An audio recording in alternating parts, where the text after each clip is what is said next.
Before knowing how to use the XML HTTP request object, first try to think about what functionality do we need.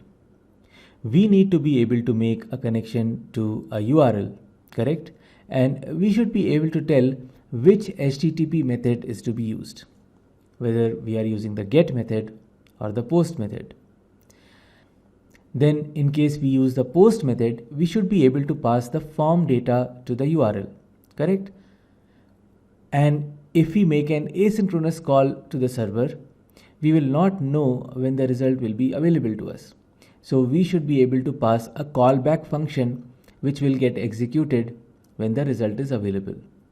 And it is in this callback function that we may want to change the DOM tree or styles of certain HTML elements. So let's see how to use this XML HTTP request object. Let me first comment out this existing script code and write a new script tag. Now let us create a new pictures array which is empty. And this time we are not hard coding it. Rather, we will read the data from a local file Ajax style. Let's also write a load function, because onload here wants to call the load function, and I will keep it empty for now.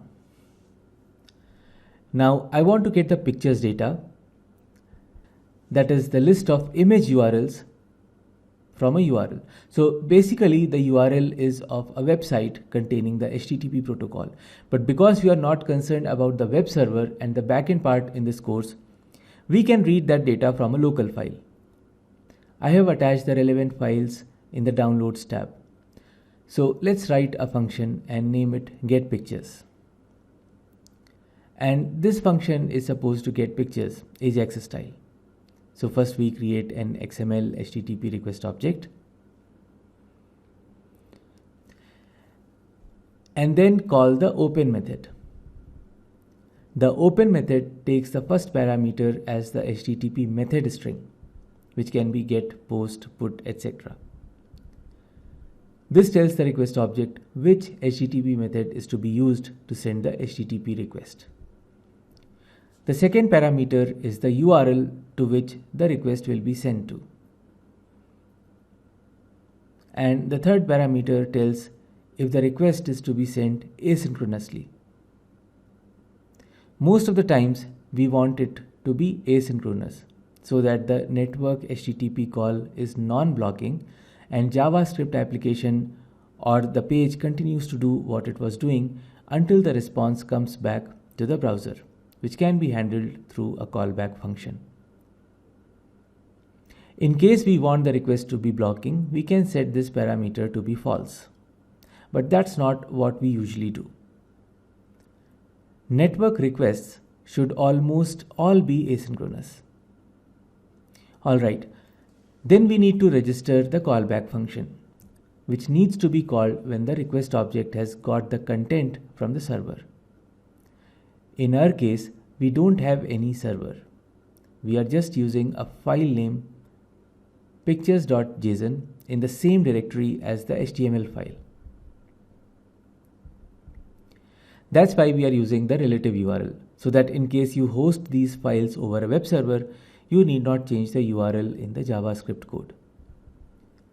So the callback function can be registered with the request object using the onload property. Basically, we are telling the request object that when the content is loaded, call this function. And the function itself can optionally take the event as a parameter, which is XML HTTP request progress event. And we will not get into that. Inside this function, we can parse the content into the pictures array. And we can get the content using response text property of the XML HTTP request object. So now the pictures global variable contains the array of image URLs. Alright. What should we do after that? Well, like we called change pic earlier on page load to display the first picture, here also we need to call change pic with 0 as argument. Let me copy paste the change pick function that was written earlier.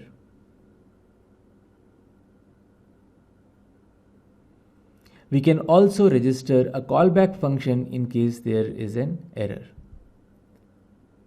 And this is an important thing because if something goes wrong, especially when you are making a network call, we need to tell the user.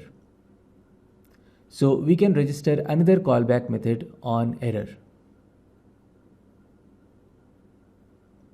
And for now, we can just alert the user that something went wrong. In a real production level code, we will do something more sophisticated in case an error occurs. And finally, after registering the callbacks, we need to call the send method on the XMLHttpRequest object, which is responsible for actually making the HTTP request. After the response is available, the onload callback function will be invoked, which will start the slideshow. Alright?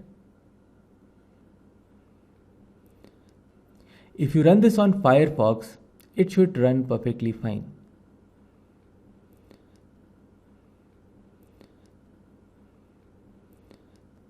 But on Chrome, by default, local file access is not granted due to cross-site scripting problem.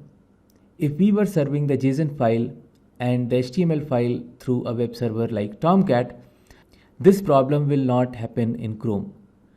But because I want to access it as a local file using the file protocol, it will not work in Chrome.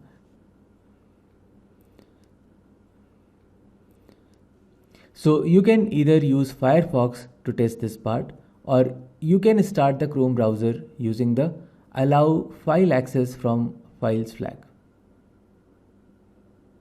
I have attached a batch file in the download section. You will need to change the location of your Chrome exe according to your environment. You can also choose to run it from the console or shell. By the way, make sure that none of your previously opened Chrome windows are open when you run this. Otherwise, it may not work. So close the already opened Chrome windows, if any, and then execute this. Now, if we access the HTML file locally in the browser, we should be able to see the slideshow. Apart from the response text property, there are some other useful properties like status, which gives us the HTTP status code, which can be quite useful when getting data from a RESTful web service. You can search online to get more details on the XMLHttpRequest object and just play with it and its properties a little. Now, this was a simple example on how Ajax works, but you can also do a lot of other things like adding new HTML elements to the already existing DOM, etc., or removing some elements. The general structure of an Ajax application is that on page load, we fetch some data from the server. And we need not just fetch it from one single URL. If your page has multiple sections needing data from multiple URLs, we can do that. And then through the callback mechanism, we can make changes to the page by altering the DOM tree as required.